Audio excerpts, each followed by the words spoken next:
je voulais être un tout petit peu honnête intellectuellement et réaliste. Je poserai tout simplement la question, pour nous ici, que faisons-nous ce soir, au fond? Dans un monde dont nous connaissons les soubresauts, les violences, le fracas, est-ce que nous sommes là pour évoquer le passé comme un refuge, ou bien est-ce que nous pouvons faire quelque chose pour ce monde? Vous comprenez que je souhaite prendre la seconde hypothèse. Ce qui m'importe ici, c'est un immense problème historique et non pas des minuties ou de l'érudition. Ce qui m'importe ici, c'est un aspect, quelques facettes d'une très grande question, d'un très grand problème historique qui est: qu'est-ce que le christianisme a apporté à l'humanité, à la société, à la vie humaine, à la vie quotidienne, à la vie concrète au fil des siècles? C'est au fond la grande question historique qui m'occupe depuis que j'ai commencé à faire de la recherche. Et c'est une question qui s'est posée maintes fois au fil des siècles et qui donc se pose aujourd'hui si nous voulons comprendre le rôle que le christianisme peut et doit jouer dans notre monde. Vous comprenez bien que je me situe dans la perspective d'une histoire qui doit nourrir l'engagement chrétien, qui doit donner des points de repère, des éléments de réflexion pour bâtir un avenir. J'ai toujours refusé une histoire purement érudite, désintéressée, curieuse, mondaine. J'ai fait sursauter quelques collègues une fois au rendez-vous de l'histoire à Blois parce que j'ai dit que pour moi, la recherche avait nécessairement un rapport avec le sens de la vie. Et c'est un journaliste catholique qui, après, m'a couru derrière moi, après ma sortie de la salle, en disant « Je voudrais parler avec vous de ce sens de la vie ». Vous voyez dans quelle perspective je me situe. Ce que les chrétiens ont apporté au travail, c'est donc une partie de ce que les chrétiens ont apporté au monde au fil de ce qu'on appelle classiquement l'histoire de l'Église, ou de manière plus récente, l'histoire du christianisme. Alors, je vais vous proposer un parcours sur cette question du travail et de l'apport chrétien à la réflexion sur le travail ou à l'appréciation, à l'évaluation du travail. Je vais vous proposer un parcours en 5 moments. Le premier moment serait de combattre l'idée reçue selon laquelle le christianisme aurait purement et simplement, selon une expression consacrée, réhabilité le travail. Travail qui aurait été méprisé par le monde gréco-romain. Dans un deuxième moment de la réflexion, je voudrais préciser ce qu'est le mépris antique du travail et voir exactement en quoi il consiste plutôt que d'en parler de manière très générale. Troisièmement, je voudrais vous donner une idée du point précis sur lequel il y a une originalité chrétienne forte en matière de regard sur le travail. Dans une quatrième étape, je voudrais essayer de vous montrer que le christianisme, les penseurs chrétiens, les prédicateurs chrétiens sont originaux par une mise en avant, par une promotion de la notion de responsabilité individuelle en matière économique face à des représentations essentialisées de ces mêmes activités économiques. Il y a là une nouveauté chrétienne. Enfin, en 5e et dernière étape, je voudrais dire quelques mots sur le problème des rapports entre le christianisme et l'esclavage antique.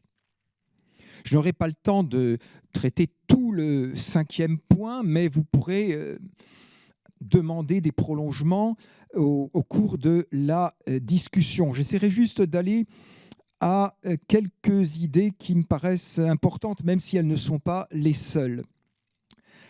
Mon premier texte illustre mon premier moment de réflexion. Je cite la lettre pastorale de Monseigneur Giuseppe Pecci du 6 février 1877, où il est dit d'une manière très générale: le travail fut toujours regardé avec mépris, et il l'est encore là où le christianisme n'étend point son bienfaisant empire. Vous avez là une phrase absolument typique de ce que pensaient et disaient beaucoup d'ecclésiastiques européens pendant le XIXe siècle et, disons, la première moitié du XXe siècle. Je n'ai pas choisi au hasard l'auteur de ce texte. Monseigneur Giuseppe Pecci, évêque de Perugia en Italie, ne vous dit peut-être rien à première vue, mais en 1878, l'année d'après, il devient le pape Léon XIII. Or, ce pape Léon XIII, comme vous le savez très bien, est le premier pape qui s'est affronté à la question du travail industriel et de la condition nouvelle faite aux couches populaires avec le capitalisme industriel du 19e. Il y a là un moment très intéressant de l'histoire de l'Église et de l'histoire de la papauté, car Pecci, qui était de famille rurale, qui était une famille de grands propriétaires terriens, qui vivait dans cette Italie centrale qui, au 19e, est plutôt en retard sur l'Europe en train de s'industrialiser, Pecci avait été nonce apostolique en Belgique. Et là, il avait vu la révolution industrielle telle qu'il ne pouvait pas du tout la voir en Italie, et surtout pas en Italie centro-méridionale. Et il avait pu assez précocement prendre conscience des problèmes qu'il traite en 1891 dans la première encyclique sociale d'un pape. Ce qui est un moment extrêmement important dont il ne faut surtout pas sous-estimer la force. Ce sont des textes pontificaux que nous avons tendance à prendre toujours avec un esprit un petit peu routinier. Il faut nous rendre compte de ce qu'était la nouveauté d'un tel texte, y compris à l'intérieur de l'Église, et par exemple dans un épiscopat européen, et notamment italien, qui était extrêmement conservateur du point de vue social et qui n'avait pas toujours, même pas souvent compris les enjeux. Alors vous voyez, il y a cette idée qu'au fond, le christianisme, depuis toujours, a quelque chose à dire sur le travail. Cette idée, en deux mots, on pourrait en parler, ça pourrait faire l'objet d'une conférence, parce que c'est tout un aspect de la pensée chrétienne du 19e et d'une grande partie du 20e. Cette idée, c'est que le christianisme a apporté quelque chose de décisif dans la valorisation du travail, de l'effort, du travail manuel, face à un monde gréco-romain conçu comme ayant méprisé le travail. Et ça a une importance considérable dans le positionnement des catholiques au XIXe siècle, parce qu'il y a eu la Révolution française et qu'il faut reconstruire après la Révolution et l'Empire, et qu'il faut minimiser la Révolution française et son apport en rappelant, et cela beaucoup de gens le font à ce moment-là, en rappelant, en affirmant que la véritable révolution s'est faite dans l'Antiquité avec le christianisme et que le progrès social est dû au christianisme. Alors il y a quelqu'un qui a écrit là-dessus, à qui vous ne pensez pas forcément pour ce sujet-là parce que vous pensez à lui pour d'autres raisons, c'est Chateaubriand. Chateaubriand a écrit des études historiques où il étudie la condition de la femme, la condition des pauvres dans le christianisme antique. Et un certain nombre d'auteurs du 19e, que je ne citerai pas, qui sont beaucoup moins connus, sont dans le sillage de Chateaubriand pour dire, voilà, le christianisme a été une révolution sociale, le christianisme a apporté de la justice, le christianisme a apporté la promotion des travailleurs, il a apporté des contradictions contre l'esclavage, et cela se retrouve dans des lectures que faisait Pecci et que faisaient beaucoup d'ecclésiastiques français qui lisaient soit Chateaubriand, soit des disciples beaucoup moins connus de Chateaubriand.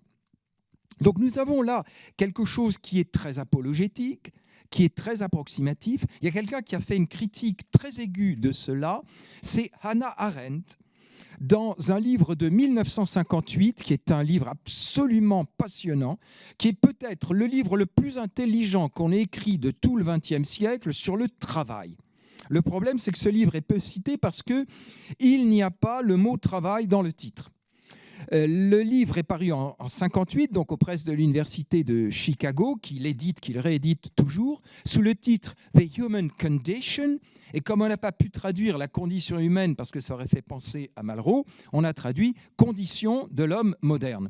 Or, Hannah Arendt attaque ce lieu commun de la prétendue réhabilitation du travail par le christianisme. Elle a parfaitement raison parce que c'est une affirmation beaucoup trop vague. Je voudrais montrer qu'en la précisant, on trouve un peu de vérité dans cette affirmation.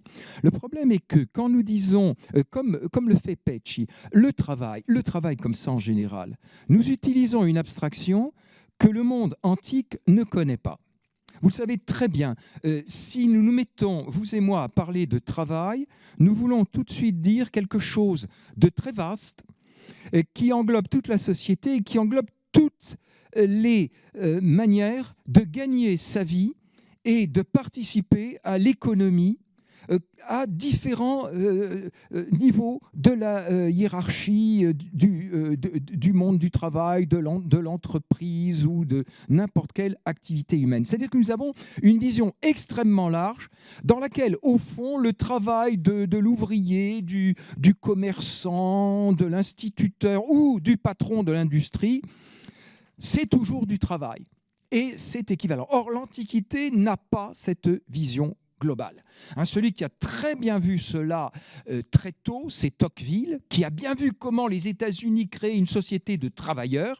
Et Arendt, dans le livre que je viens de citer, a repris cette idée-là en montrant que le monde moderne a fait de la société une société de travailleurs.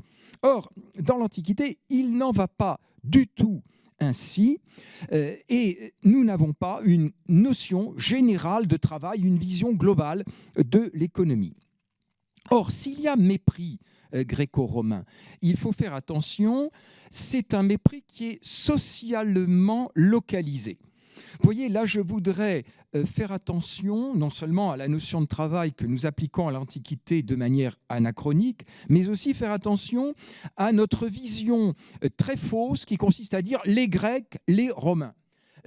Cela sans du tout tenir compte des couches sociales, sans du tout tenir compte des inégalités, des différences, de réalités vécues et aussi de pensée ou de sensibilité. Or, s'il y a mépris du travail dans le monde gréco-romain, c'est le fait des aristocraties. C'est le fait des couches dirigeantes, qu'elles soient celles des différentes cités grecques ou qu'elles soient celles de l'Empire romain à une époque un peu plus proche de la nôtre. C'est ce que vous avez chez Aristote, par exemple, qui est un penseur aristocratique, qui est un penseur extrêmement conservateur du point de vue social. C'est bien pour ça qu'il intéresse encore de nos jours un certain nombre de gens qui, de manière tout à fait lucide, lui demandent du conservatisme social, lui demandent du retour en arrière par rapport à des évolutions de la société. Aristote, dans mon texte 2, nous donne une clé de ce mépris aristocratique du travail.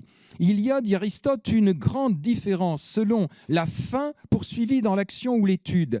Si l'on agit pour soi-même, ses amis ou par vertu, ce n'est pas indigne d'un homme libre. Mais celui qui ferait exactement la même action pour d'autres paraîtrait souvent agir en homme de peine ou en esclave. Vous avez là une clé. Il y a bien d'autres textes qui disent la même chose. Celui-ci est peut-être le plus expressif.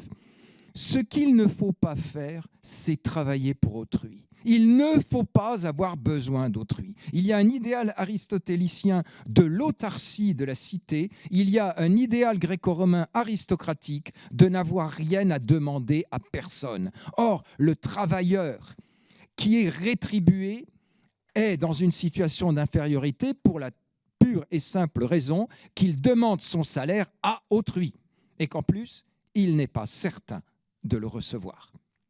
Alors, cela nous conduit à cette phrase que j'ai mise sous le numéro 3, qui est la phrase principale de ce passage fameux de Cicéron sur les activités économiques dans son traité des devoirs, qui n'est pas un ouvrage de philosophie, mais qui est le manuel de l'élite romaine, avec tous les préjugés de l'élite romaine à laquelle Cicéron appartient et qu'il souhaite consolider par son écrit. Le salaire est lui-même le gage de la servitude. Le salaire que l'on reçoit, ce n'est pas ce qui donne des moyens, c'est ce qui rend dépendant de celui de qui provient le salaire. Et cela, vous l'avez dans quantité de textes.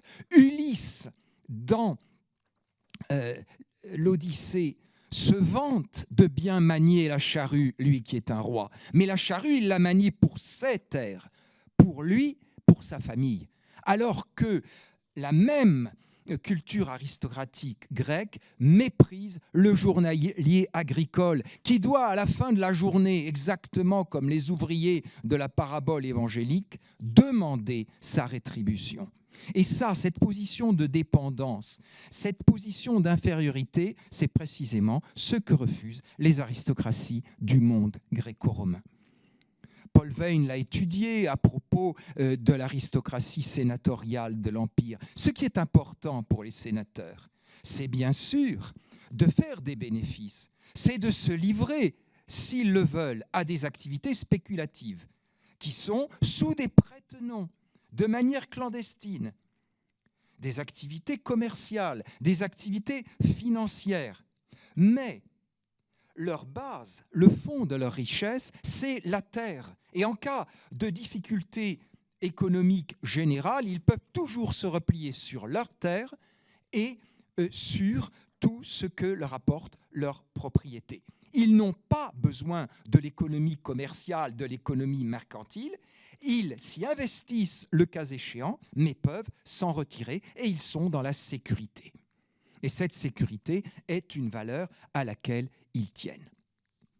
Alors c'est là, si vous voulez, qu'après avoir vu ce qu'est le mépris, non point gréco-romain, mais aristocratique gréco-romain, non point du travail en général, car il y a une valeur romaine de l'effort. Vous savez très bien ce que c'est que le labor, qui est une idée d'effort avec des connotations héroïques. Le labor peut s'appliquer aux travaux guerriers, exactement comme on l'a en français, et me suis-je blanchi dans les travaux guerriers. Vous avez là cette idée qu'il y a dans le labor quelque chose de grand, mais il ne faut pas faire cet effort pour autrui. Pour la patrie, oui, mais pas pour autrui dans un lien de dépendance économique. Or, c'est justement cette dépendance économique, avec tout ce qu'elle a de méprisable du point de vue de l'élite gréco-romaine, c'est justement cette dépendance économique, cette situation d'infériorité que valorisent les prédicateurs chrétiens, spécialement dans ce très grand siècle de la pensée chrétienne, que l'on a souvent appelé l'âge d'or des pères de l'Église, à savoir le IVe siècle. Je dirais le IVe siècle élargi en allant, disons, jusqu'à la mort de saint Augustin en 430, ou même en allant jusque vers 450. On a à peu près un siècle et demi d'extraordinaire épanouissement de la pensée chrétienne. C'est d'ailleurs quelque chose de très frappant pour l'historien. Quand nous prenons cette période, nous nous battons les flancs pour trouver des intellectuels païens d'un niveau à peu près équivalent à celui des intellectuels chrétiens. C'est un phénomène très frappant et c'est une leçon. C'est une époque où vraiment tout ce qu'il y a de plus intelligent dans le monde gréco-romain est chrétien. les grands auteurs, les grands penseurs sont des chrétiens. Les quelques intellectuels païens que nous avons à côté font pâle figure. Ce sont des rhéteurs, ce sont des gens qui répètent ce qu'ils ont toujours su. La véritable innovation intellectuelle, la véritable grandeur intellectuelle, dans cette période-là, entre 300 et 450, est chrétienne. Vous avez là quelque chose de tout à fait fascinant et qui peut rester pour nous comme un point de référence, je dirais presque un point de fierté chrétienne, d'honnête fierté chrétienne. Alors nous avons Basile de Césarée, très grand évêque de Césarée, homme à poigne, capable de résister aux autorités politiques pour défendre les humbles, créateur d'établissements charitables. On a même donné son nom, on a appelé la Basiliade, tout un complexe d'établissements charitables qui permettait de soigner les malades, de recueillir les orphelins, d'accueillir les mendiants. Et certains textes nous disent que c'était comme une ville supplémentaire. Donc générosité de Basile de Césarée, mais aussi Basile de Césarée, grand théologien, très important dans la réflexion sur l'Esprit Saint. Et encore un Basile de Césarée qui est à la fois un praticien et un théoricien du monachisme. Or, nous avons de lui des règles, des textes normatifs pour la vie monastique, et notamment ce que je vous ai mis sous le numéro 4, où on voit Basile définir la vie monastique à travers une image qui est celle de l'artisanat. Regardez ce qu'il dit. Dans l'œuvre que nous avons décidé d'accomplir, la volonté du commanditaire s'impose à nous comme un but vers lequel nous devons diriger nos efforts, comme le dit le Seigneur. Je suis descendu du ciel non pour faire ma volonté, mais la volonté de celui qui m'a envoyé, le Père. De même que le forgeron, s'il entreprend de fabriquer, par exemple, une hache, se rappelle celui qui lui en a fait la commande, et conduit son œuvre selon la volonté de celui qui la lui a demandée, de même, le chrétien, à partir du moment où il dirige toutes ses actions, petites ou grandes, vers la volonté divine, exécute son œuvre avec exactitude, tout en gardant le souvenir du commanditaire. Vous voyez très bien ici comment procède Basile. Il fait une comparaison. Or, cette comparaison, il la prend avec justement une situation de dépendance. On ne travaille pas pour soi, on respecte la commande faite par autrui, on suit des consignes quand on est un artisan. Et cette situation d'infériorité que méprisent les aristocrates qui eux-mêmes commandent des objets aux artisans ou des œuvres d'art, eh bien, cette situation d'infériorité devient pour Basile une situation tout simplement exemplaire. Celle du chrétien qui fait, et en l'occurrence du moine qui dans sa vie monastique fait scrupuleusement, humblement ce que Dieu lui a demandé. Vous notez même qu'il y a une comparaison avec Jésus et que l'obéissance de Jésus à son Père est prise comme l'exemple de l'obéissance du chrétien à son Seigneur. Et cette obéissance est métaphorisée à travers l'image de l'artisan. Vous voyez donc que là, on a complètement changé de système de référence. On n'exalte pas Jésus comme quelqu'un qui serait une espèce de héros s'accomplissant lui-même et pourvoyant au rayonnement de sa propre gloire, mais on exalte en Jésus celui qui obéit à celui qui l'a envoyé, et à partir de là, on conçoit la vie chrétienne comme obéissance, la vie monastique à plus forte raison et de manière encore plus approfondie, et du coup, le regard est différent sur l'artisanat, ici, en l'occurrence, le forgeron. C'est là un texte grec, un texte de Basile de Césarée, auteur qui est mort en 379. Donc, vous voyez où on se situe. C'est plus explicite encore dans un texte moins connu, que je suis à peu près le seul, je crois, dans l'historiographie à avoir utilisé. C'est le texte d'Ambroise qui suit, qui est sous le numéro 5. Alors avec Ambroise de Milan, nous sommes un petit peu plus tard. Ambroise meurt en 397. C'est une année assez importante, 397, pour le christianisme occidental, parce que c'est la même année la mort de deux grandes personnalités, Martin de Tours, l'évangélisateur des campagnes gauloises, et le très grand évêque de Milan, Ambroise, qui devient évêque en 374 et qui meurt en 397. Alors Ambroise, qui est un aristocrate de rang sénatorial, donc socialement encore au-dessus de Basile de Césarée, qui lui est issu de l'élite municipale. Ambroise, lui, est issu de l'élite impériale. Il est très certainement celui des pères de l'Église, de cette période d'âge d'or dont je parlais, celui qui a les origines sociales les plus élevées. Or, il a la pensée sociale certainement la plus audacieuse, ce qui est extrêmement intéressant.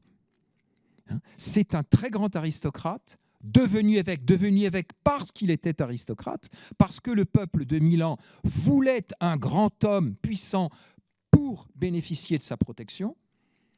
C'est cet aristocrate devenu évêque qui dénonce avec une force absolument inédite les malversations de l'aristocratie foncière dont il est lui-même un enfant. Ça fait partie, entre autres choses, bien sûr, je ne prétends pas résumer Ambroise et le réduire à cela, mais ça fait partie de la grandeur d'Ambroise. Alors, je vous lis ce passage et vous allez très bien comprendre ce qu'il veut dire. « Paie donc au salarié son salaire ». On s'adresse au grand propriétaire terrien qui peut très bien, le soir venu, ne pas payer les journaliers, ne pas payer les manœuvres, en feignant d'avoir oublié, en feignant de ne pas savoir ce dont il s'agit. Ne le prive pas du salaire de son labeur, parce que tu es toi-même. Et Ambroise s'adresse à des gens haut placés en disant cela. Tu es toi-même un salarié du Christ, ou un journalier du Christ, ou un ouvrier agricole du Christ, qui t'a conduit à sa vigne, et qui a préparé pour toi un salaire dans le ciel. Et puis une citation de l'Ancien Testament, « Ne laisse donc pas le serviteur qui travaille en vérité, ni le salarié qui épuise son souffle. Ne méprise pas le pauvre dont la vie se passe en labeur et qui subsiste grâce à un salaire. Toi-même, tu es sur cette terre un salarié. Donne au salarié son salaire, afin que tu puisses toi-même dire au Seigneur lorsque tu pries, donne leur salaire à ceux qui te soutiennent. » Ce qui est capital ici, c'est la manière de procéder. C'est à la fois le contenu et la manière de procéder. Je m'explique. Nous avons quelques textes païens de la même époque qui disent au jeune homme, toi qui as de la culture, toi qui fais partie de l'élite, ne sois pas grossier envers les gens inférieurs. Ce n'est pas une manière d'avoir de l'estime pour les gens inférieurs. C'est une manière de dire à celui qui est situé en hauteur dans la société, respecte-toi toi-même.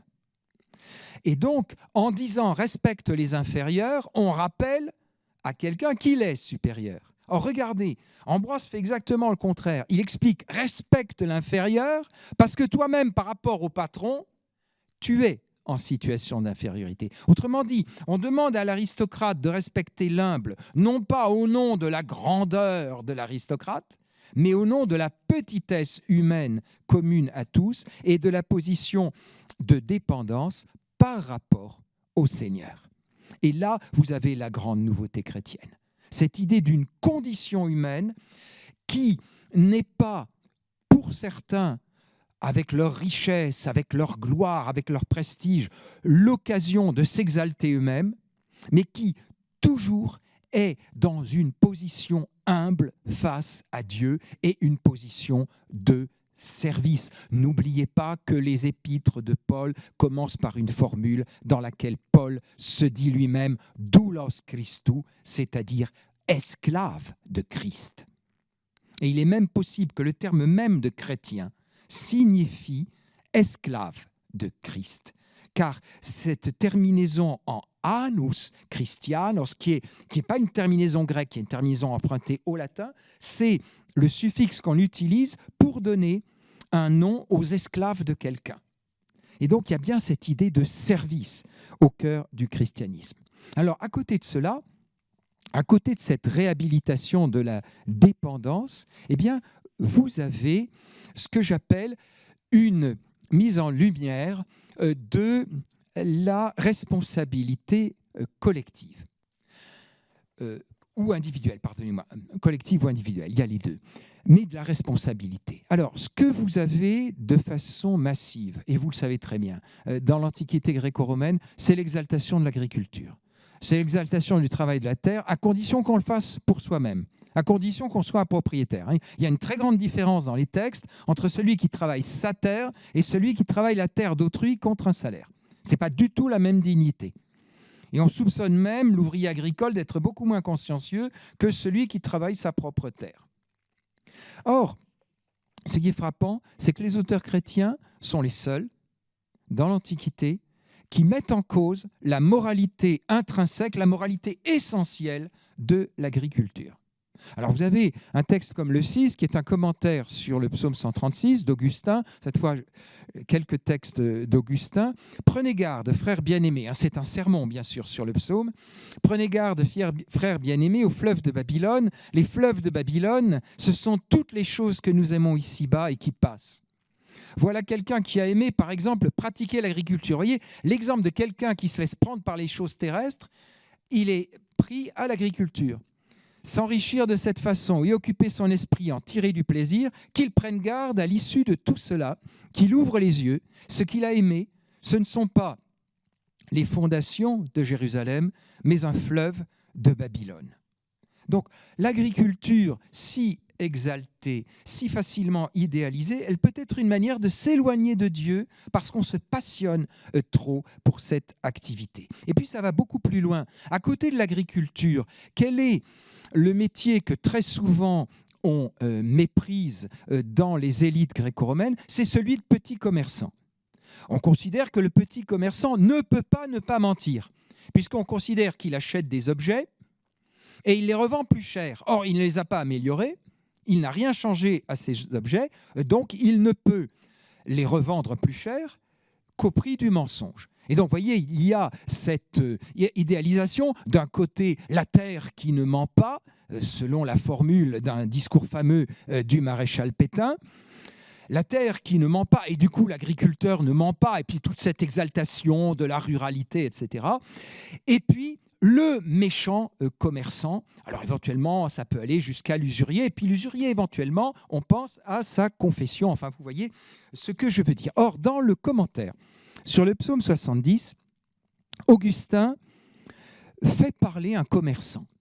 Il fait comme si un commerçant lui donnait la leçon à lui, évêque, et lui disait, texte 7, « Dans quel but cherches-tu à me détourner du négoce? Pour que je devienne agriculteur et murmure contre Dieu quand il fait retentir le tonnerre ?» Première critique aux agriculteurs. « Pour que, par crainte de la grêle, je consulte un sorcier afin de savoir quoi faire contre le ciel ?» Deuxième reproche aux agriculteurs. « Pour que je souhaite aux pauvres la famine dans l'idée de vendre ce que j'aurais stocké. » Vous avez ici quelque chose d'immense. C'est le problème récurrent dans toute l'Antiquité. Il est attesté pour l'Égypte, pour la Grèce, pour Rome, de la spéculation sur les denrées de première nécessité, en particulier les céréales.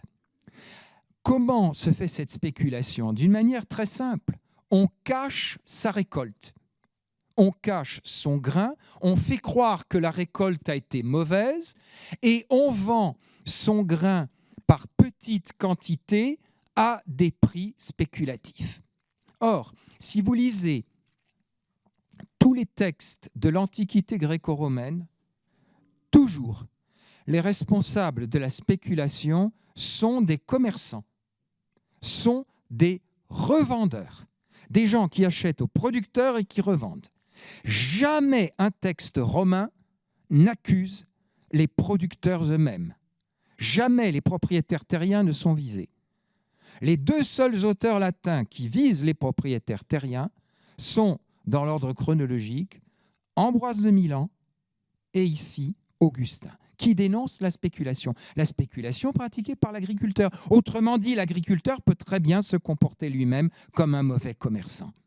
Et donc, comme le montre Ambroise dans un texte trop riche pour que j'ai pu vous l'apporter, mais il y aurait toute une conférence à faire sur ce texte d'Ambroise, eh bien, comme on le voit dans un texte d'Ambroise, l'idéalisation de l'agriculture sert justement de paravent à des pratiques spéculatives qui relèvent plutôt, dit Ambroise, de l'usure que de l'agriculture. Donc il faut faire ici très attention à cette brèche que des auteurs chrétiens pratiquent dans tout un mur d'hypocrisie qui est celui de l'idéalisation gréco-romaine de l'agriculture, derrière laquelle se cachent des pratiques qui ne valent pas mieux que celles des commerçants ou des usuriers. Et il a fallu des auteurs chrétiens pour le dire. Ça, c'est un apport incontestable de la prédication chrétienne.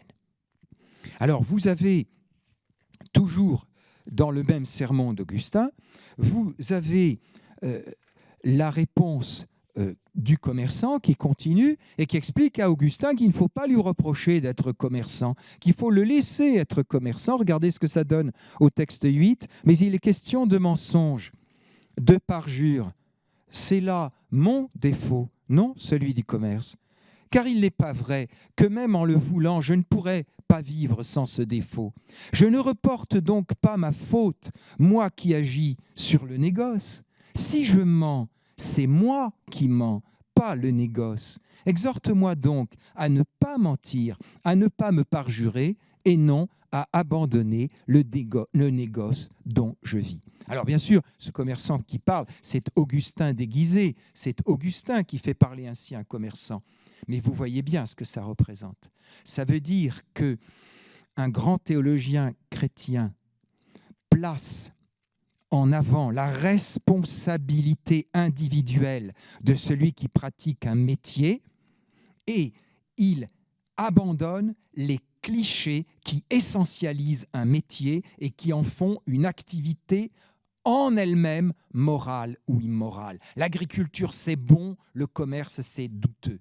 Les auteurs chrétiens, avec Ambroise, avec Augustin, sortent de ces stéréotypes et permettent d'avoir une réflexion sur l'attitude individuelle de chaque acteur de l'économie et sur sa moralité.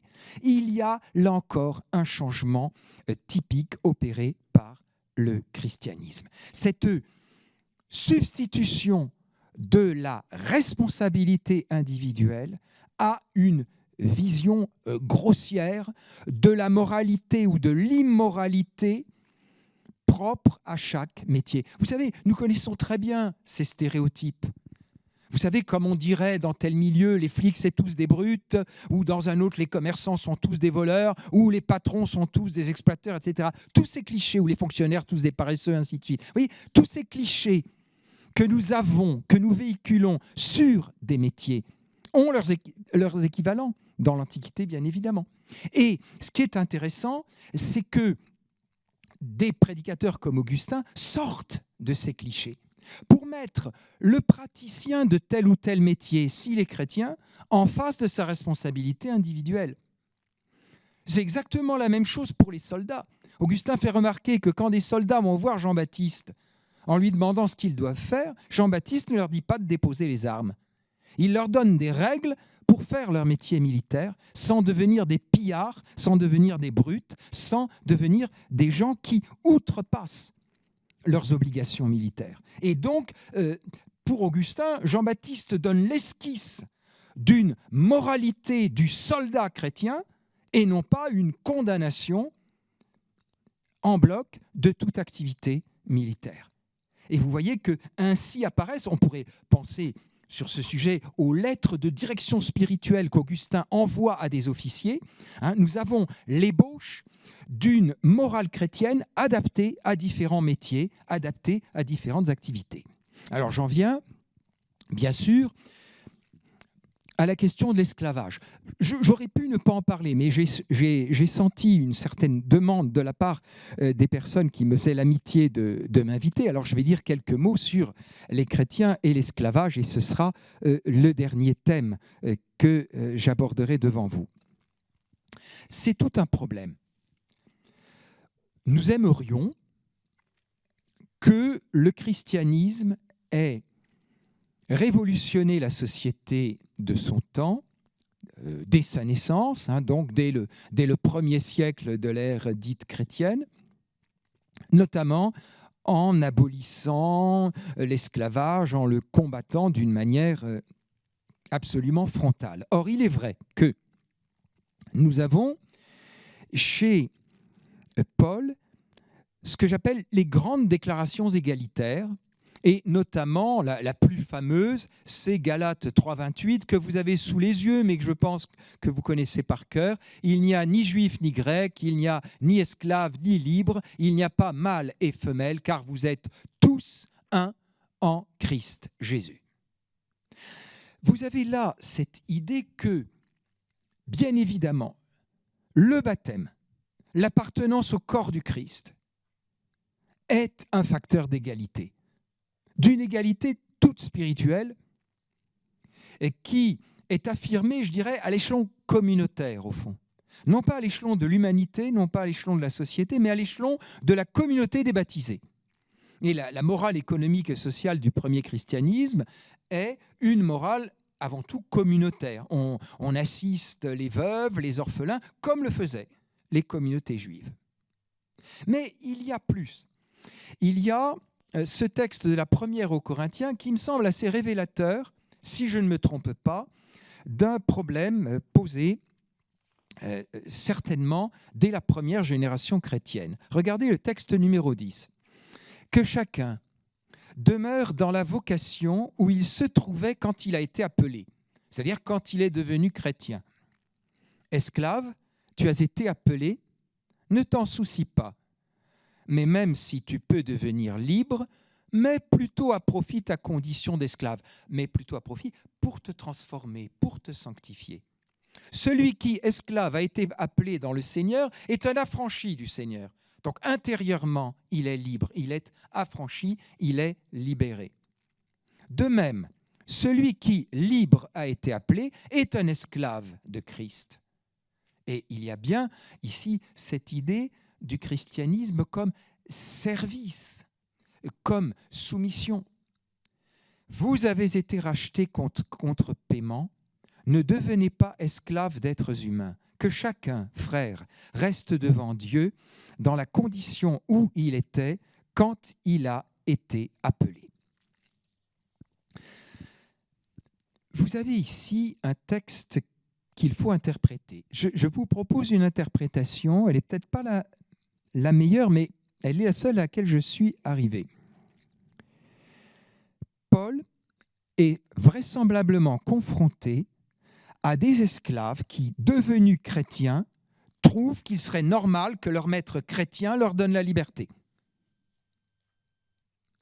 Et là, Paul a probablement une crainte. C'est que le message dont il est porteur, ce qu'il appelle l'évangile, ne soit réduit à une sorte de message de libération socio-économique. Du coup, il invite les esclaves à ne pas être exigeants, à ne pas vouloir à tout prix, avant tout, leur liberté au sens social, puisqu'ils ont de toute façon la liberté au sens spirituel. Il est très possible qu'il y ait eu une sorte de vent de liberté dans les premières communautés chrétiennes et que Paul ait pensé qu'on risquait de tordre, de déformer le tout premier message chrétien. En plus, faites bien attention à cela parce qu'en général, on l'oublie. Comme cette génération chrétienne pensait que Jésus allait revenir incessamment dans sa gloire, on ne se préoccupait pas trop de changer la société puisque de toute façon la société n'en avait plus pour longtemps. Il faut bien voir que la première génération chrétienne, celle des gens à qui écrit Paul, se situe dans une attente du proche retour du Christ. Après, il va falloir se faire à l'idée qu'il ne revient pas tout de suite. mais il y a une conscience de vivre dans les derniers temps, de vivre juste avant le retour de Jésus. Alors, quand Paul dit « ne devenez pas esclaves d'êtres humains », je pense que ça veut dire « ne devenez pas esclaves de vous-même, c'est-à-dire de vos propres passions.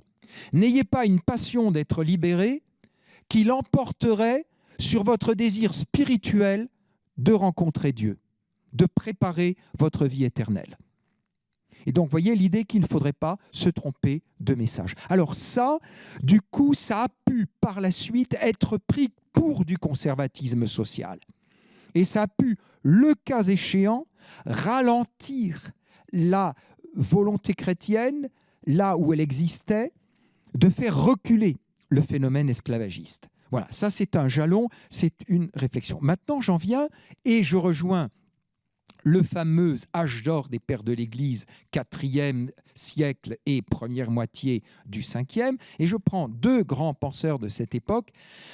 Quant à leur attitude face à l'esclavage, non plus cette fois, si vous voulez, avec comme référence le salut, mais avec comme référence la création, ce qui n'est pas du tout la même chose. C'est une perspective beaucoup plus universelle.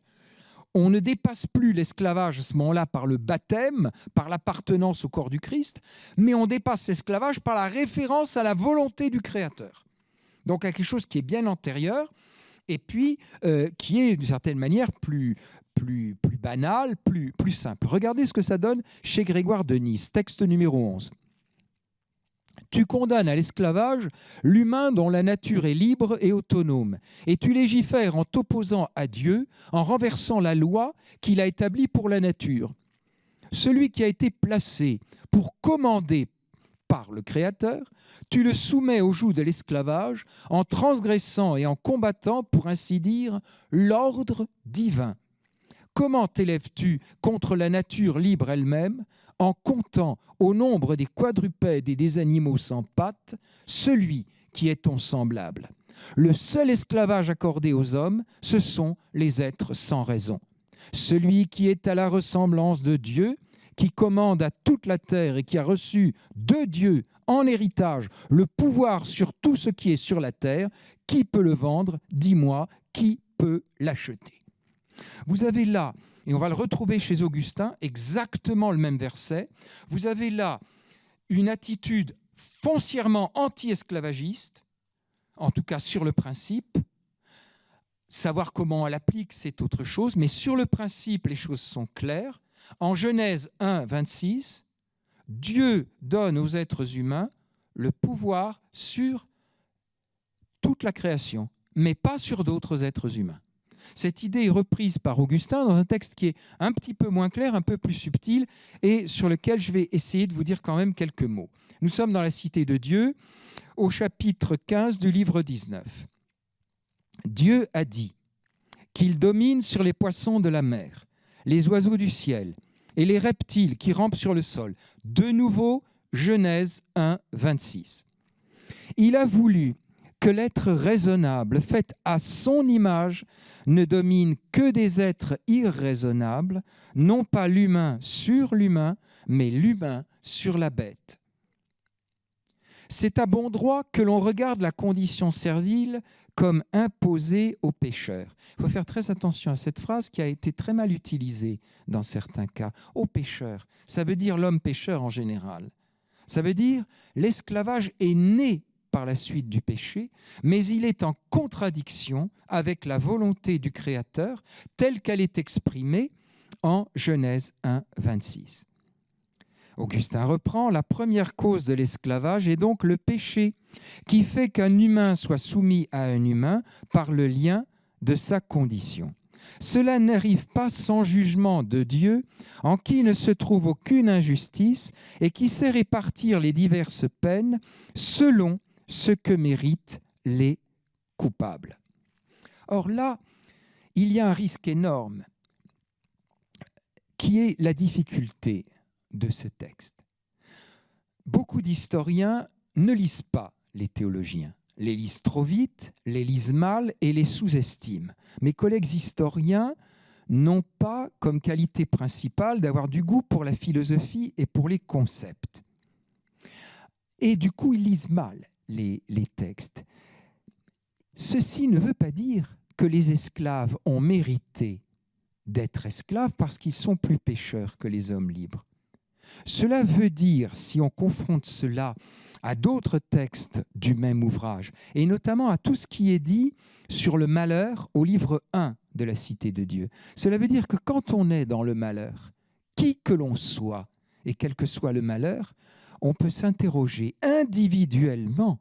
On ne juge pas autrui, on s'interroge individuellement sur la part que l'on a pu prendre soi-même au mal universel dont on est à un certain moment la victime. Mais juste après, quand Augustin nous dit « Or, comme le dit le souverain Seigneur, quiconque fait le péché est esclave du péché », regardez de qui il parle. Il ne parle pas des esclaves. Il parle des maîtres. Regardez, c'est pourquoi beaucoup d'hommes religieux, donc des hommes qui sont pieux, qui mériteraient la liberté sur le plan strictement moral, beaucoup d'hommes religieux sont esclaves de maîtres injustes qui ne sont pourtant pas libres, car chacun est esclave de ce qui a triomphé de lui. Autrement dit, celui qui est esclave du péché ici, c'est le maître. S'il est un mauvais maître, il est esclave du péché. Regardez la suite, ça devient encore plus clair. Et assurément, on est plus heureux de servir un humain que la passion.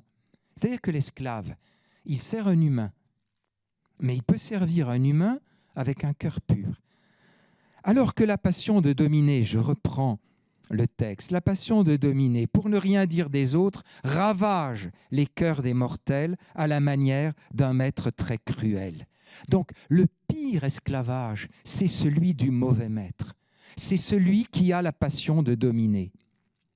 Du reste, conclut Augustin, dans cet ordre de paix par lequel les uns sont soumis aux autres, autant l'humilité est utile à ceux qui servent, autant l'orgueil est funeste à ceux qui agissent en maîtres. Le grand risque est pour les maîtres. Le risque du péché le plus grave est pour ceux qui commandent. Et Augustin renvoie une dernière fois à ce qui est la nature, c'est-à-dire le résultat de la volonté du Créateur, mais de par la nature dans laquelle Dieu a primitivement créé l'homme, personne n'est esclave, ni de l'être humain, ni du péché.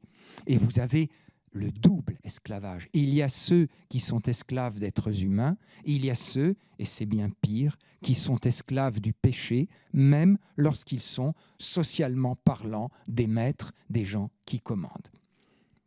On pourrait poursuivre plus loin la réflexion sur de tels textes. Je veux juste essayer de conclure en vous proposant simplement deux idées. La première idée, je la tire directement de ces textes de Grégoire de Nice et d'Augustin. La première idée, c'est qu'il y a, à travers la lecture de la Bible, il y a dans le christianisme un grand vent d'égalité, un grand vent de liberté et d'égalité. L'esclavage n'est qu'une conséquence du péché originel, il est une atteinte à la condition humaine telle qu'elle a été voulue par le Créateur. Et cela, c'est écrit, et tous les chrétiens ou considérés comme tels qui, au cours de l'histoire, ont prétendu trouver des justifications théologiques de l'esclavage, n'avaient pas compris ou pas lu, tout simplement, les pères de l'Église. L'ignorance est une chose très grave aussi. Il n'y a pas que l'immoralité. L'ignorance aussi est quelque chose de grave, et spécialement pour des chrétiens qui se réclament de la sagesse divine. Et puis, la deuxième remarque que je voudrais vous proposer renverrait au texte précédent sur la condition des travailleurs. Beaucoup d'historiens pensent, et je les rejoins, que l'apport le plus original du christianisme en matière de morale, je dis bien en matière de morale, ce n'est qu'un domaine. Ça ne réduit pas le christianisme à la morale. Mais en matière de morale, le plus original du christianisme, c'est l'humilité. Explorez l'histoire de la philosophie et des philosophes de l'Antiquité gréco-romaine tant que vous voudrez, vous ne trouverez jamais l'humilité. Vous ne trouverez jamais l'idée de devenir humble. Ça, c'est une idée chrétienne, une idée typiquement chrétienne. Et ce qui va avec cette humilité, c'est ce que nous avons vu dans les textes sur les travailleurs, c'est une certaine revalorisation de l'infériorité, de la dépendance, d'une position qui n'est pas la position de commandement, qui n'est pas la position de maître de la richesse. Cela, bien évidemment, se fonde sur des choses que vous connaissez parfaitement, à savoir le regard de Jésus sur les pauvres, les malades, les souffrants, et la faiblesse même de Jésus crucifié. Le christianisme est porteur d'une mise en évidence des valeurs secrètes de l'infériorité, de la vulnérabilité, de toutes les positions que nous n'avons pas envie de connaître et que notre société regarde avec beaucoup de suspicion. Et si vous réfléchissez 3 secondes, je ne le ferai pas mieux que vous, je ne connais pas mieux que vous les problèmes actuels, mais vous savez très bien que ce que l'on nous prépare ici ou là, dans un monde occidental qui se déchristianise, je dis bien pour le moment, ce qu'on nous prépare, c'est précisément un retour à certaines horreurs de l'Antiquité pré-chrétienne, avec la négation de ce que le christianisme a pu, en termes simplement de vie quotidienne, apporter au monde.